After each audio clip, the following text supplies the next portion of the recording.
I need new music. This is the JJO Discover New Music Podcast. All right, let's do it. It's time for Discover New Music. Very excited for my guest today. And I will say this as I kick this off. Anytime I talk to an artist from another country, another part of the world, I always like to apologize.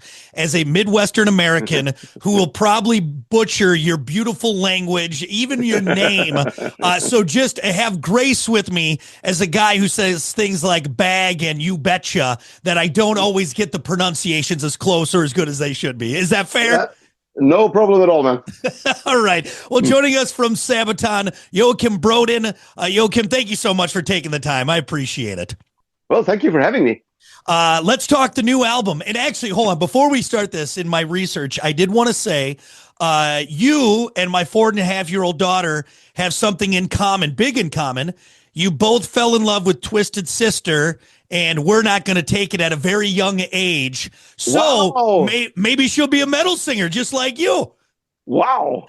That's cool. How old was she when she discovered Twisted Sister? She's 4.5 right now, and we started watching it when she around 4. She saw Dee Snider and all the stuff, and she was immediately just entranced by it. And now she goes around singing "I Want to Rock" and "We're Not Gonna Take It" when she's playing. So it's that's exactly my story as well. Right there? Yeah, I saw it at a young age. You saw it, and I'm sure as a young boy from Sweden, it probably blew you away when you saw it. Yeah, absolutely. Yeah. I mean, I was 4 actually when that was released. So I was somewhere between 3 and 4, and it was "We're Not Gonna Take It" or "I Wanna Rock." I don't remember which music video, but it blew me away. And And here we are right there. Well, I'm glad it worked out. And I tell you what, if she becomes a metal singer, I think Daddy will be proud. All right, let's talk Legends. 11 studio album from Sabaton, 11 tracks, coincidentally. Yep. I do want to ask, because again, anybody who knows the Sabaton kind of setup or your very unique niche in the metal world, if you will, is historical events. How did the 11 legends get decided on? How did you pick these stories from history that you wanted to put on this record in the legends? Wow, good question. It's actually a mix. I would say some of them were sort of chosen by the music, sort of that. Let's see where the music is going. We knew we were working with legends. We had a big pile of them, and we sort of saw how this one has got this epic church choir vibe to it, and we were planning on making Templars. So already when starting to write the song Templars, we leaned into that. While others, it's like when we talk to somebody who's interested about military history to make an album about legends, obviously you're going to have everybody's going to have their own personal greatest hits, sort of, if you will. Right. So people like Julius Caesar aren't really far, when we're thinking about that. Yeah. It's super interesting, and I love it. And I did a deep dive in, the Sabaton library, and it's so cool to see these things you bring to life. It got me thinking, though, and you could probably shed some light on this. When you look, and just let's take Legends, for example. You take these massive events, these huge events, lives of people, like Made of Steel. It's the life of Joan of Arc, and I Emperor, Napoleon Bonaparte. How do you take these massive things and condense them down at 4.5 minutes? That's quite a task. That's a great question. I wish I had an answer. To be honest, it's all very different.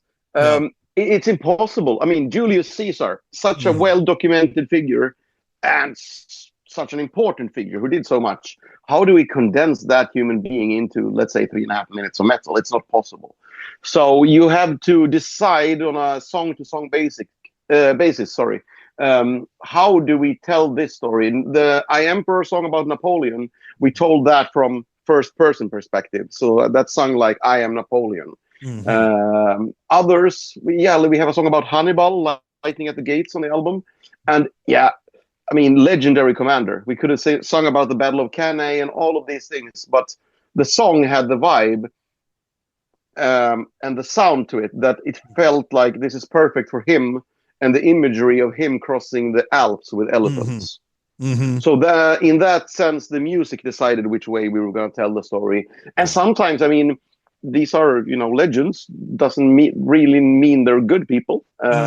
So sometimes it's interesting to go into dig a little bit deeper on the dark side of them as well, especially when talking about Vlad the Impaler and such. Right. Yeah, you have a track about that. So, and kind of to jump off of that in this sound and picking these legends and telling these stories in these metal epics, whether they're 3.5, 5 minutes, whatever long.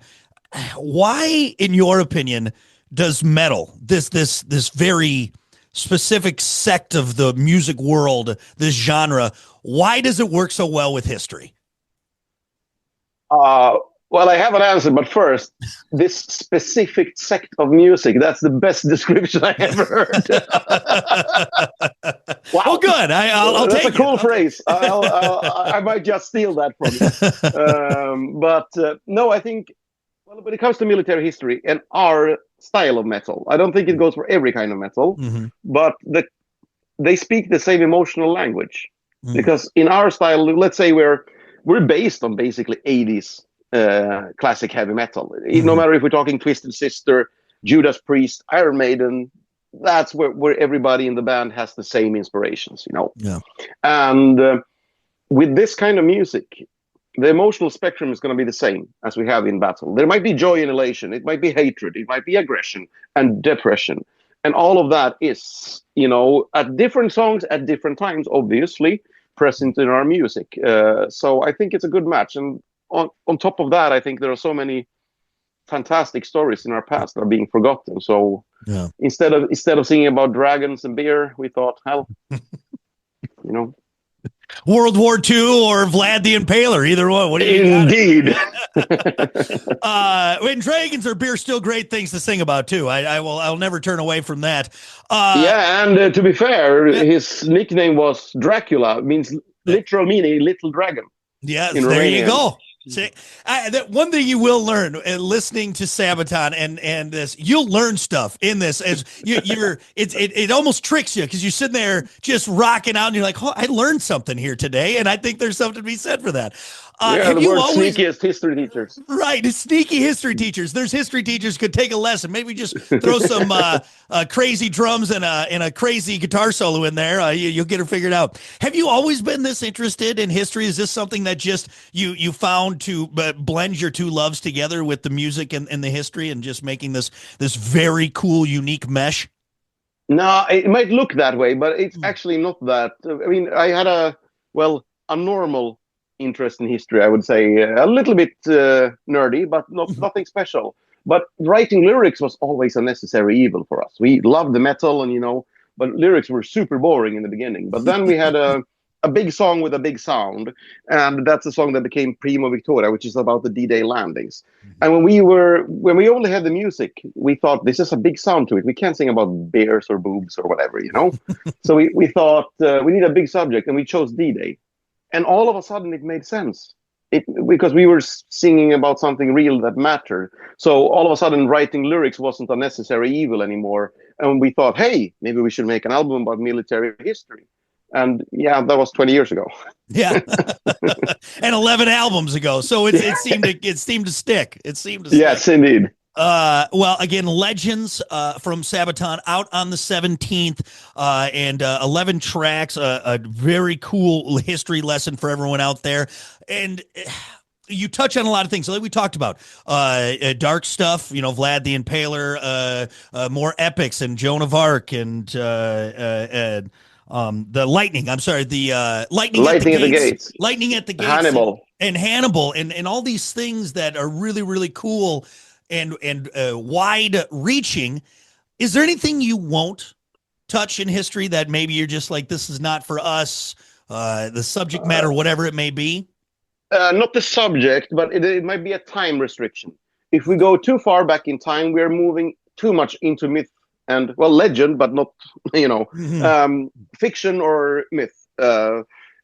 Because, on this album, we have a song about ancient Egypt, Senusret III. It's called The Cycle of Songs. And, they were a very advanced civilization for 1,800 years before Christ. They had a writing system. So there are still documents that live on, that we can find today. But I don't see us being able to go much, much further. Maybe if we go to I don't know, older civilizations, you know, if we're talking maybe the Byzantine, that's later, obviously, but Sumerians, yeah, there Yeah. might be possibilities, but that from that part of the world. But also, I think if it's too current, because what we try to, I mean, we're controversial enough without getting into politics and religion and all that. Let's be honest. So we figured we're not gonna deal with anything that's too current. We want, because we're very passionate about history, but it's important to remember we're amateurs, not experts and historians. You know. Yeah. So we need historians to lean and use their material as our research. Yeah. And we found out when traveling, I mean, we internationally touring band, and we've been, no matter if it's been conflict breaking out or if it's been elections, no matter what it is, depending on where you are in the world, as we've been traveling, you know, maybe we were in Japan, Sweden, and the United States, for example, while something was unfolding. How things are portrayed in media in different countries are very, very, very different. To avoid that bias, and you know, no, I'm not saying fake news here in that sense, but it's more like things are being, when things are hot, stories, all the media wants to be fast on the stories, and we need sort of the expertise for historians to have looked at a event, so we can, let's say, objective historian, if there's such a thing, at least I'm a historian with no skin in the game. Right. When you're too with close to it, if you're too close to it in the moment, you know, you got to take time to let the full story unfold from someone who's, you know, right, that just looking at it from all angles, and not just a secular one. So exactly. So you can't really have, you know, only one side telling the story. You need to, you know, some time has to pass. Some, in many cases, the people who are there, they're not getting heard in the first couple of event, you know.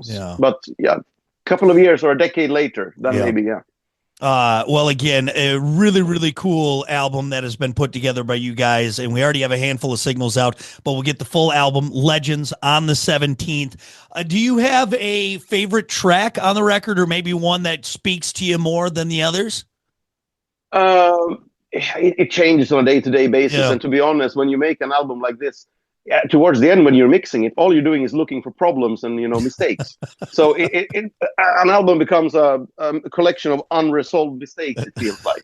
But at the moment, I would say it's probably The Duelist about the samurai Miyamoto Musashi, because there was so much more to him when I dove into the research of writing the lyrics and finding out that he was not only a samurai, so not only a warrior, but he was also an author and, you know, leaning heavily into philosophy. So I had to sort of incorporate that into the lyrics. So that was a big, well, what do you call it? A little bit of a journey of exploration, sort of, while writing it. I don't know. I think it might bias me towards that song somehow. Yeah. Well, I love it. It's been a lot of fun. And like I said, while I was doing my research on here and listening to the tracks that are available now and watching the music videos, and it's really, really cool. And I think we're in for a big treat on the 17th when the full album gets dropped. And then you guys, I know, will be busy out there supporting this. Final question for you. Anything that historically you've wanted to touch on, but you just haven't found the right time for it, that maybe we could see after Legends and in the near future from Sabaton? Well, on this album, there was one person or a legend that was on my sort of top 3. Okay. And we didn't have, there was Alexander the Great. And I know it is like a crime that he's not on here, but it's not for lack of trying. I had this great theme and idea, but unfortunately, the rest of the stuff I wrote was pretty shit. So I want to get back to you on a later date, and every fan listening, you know, that yes, I want to finish the song about Alexander. I love it. Well, we can't wait. I'm sure it's going to be fantastic. Last question. Now that we've talked about legends again on the 17th, and we're going to do a quick Swedish rapid fire specific just for you. This has to do with pinball. Are you still playing pinball, and any plans to make a comeback competitively that we can see from you? I'm still playing pinball, but competitively, no. There's no more time. Unfortunately. You've hung up the plunger and the silver balls for now, at least competitively. That's what it is. Yeah, but I love touring in the US for that reason, because you still got so many great barcades if you visit. With some of them, they have so many great classical machines, you know. Yeah, you got it. You got it. Well, hey, if we ever get together, I'll dump a quarter in and we'll play a little pinball wizard. I love it. All right, now that we have the important stuff out of the way, again, Sabaton Legends out on the 17th. Joakim, I want to do a Swedish rapid fire. And this is just, I'm going to do my best with your Swedish roots and the band Swedish roots. So let's start off simple. Rock set or ace of base? Rock set. Easy. Stockholm or Gottenburge? I don't want to get killed, so I'm going to pass on that one. All right. I've learned something here. I'll keep that in mind next time I talk to maybe Tobias of Ghost or Johannes from Avatar. I'll keep that in mind. There might just be a slight bit of rivalry there. All right. I'll leave you be. I'll keep you safe. Volvo or Saab? Volvo. Very nice. I'm going to do it. Falukorv or Gravlax? Both are good, but since I am from Falun, it's Falukorv. Falukorv, because that actually originates from where you're from originally. So it's it's a big mining area, and they needed oxen hide to make the lines where they lowered the workers, you know, for the winch. And I think one of those lines were 200 oxens, and whatever, they didn't use the meat, so they just mashed it all together and whoop, sold it. Falukorv was born. I love it. What about this? Gottenblandet or Bailar? Gotteblandat. Gotteblandat. Yes. Is that what you're going to pick? I like it. They're just Swedish candy for anybody wondering. Yeah. Bilar, the other one is cars, actually. It's a Swedish word for cars. Oh, I didn't know. See, we're learning. I've learned so much today alone. All right. Last one, a little Swedish folklore. A troll or a dwarf? Ooh, good. Troll, I think. Troll. Okay. Okay.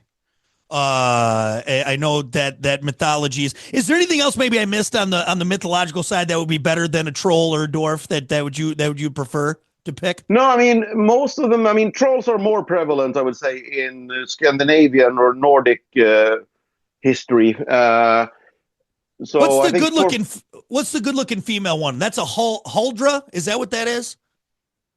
Huldra? Huldra. I'm not sure. I'm not sure if they're supposed to be good looking, but yeah, we have those. Okay. Well, legend says we have those. Legend says you have it, which brings us back to, of course, Legends from Sabaton coming out on the 17th. Joakim, thank you for humoring me. More importantly, thank you for talking new music from Sabaton. Again, Legends, it's out, and really excited to enjoy this when it officially drops and take it all in, man.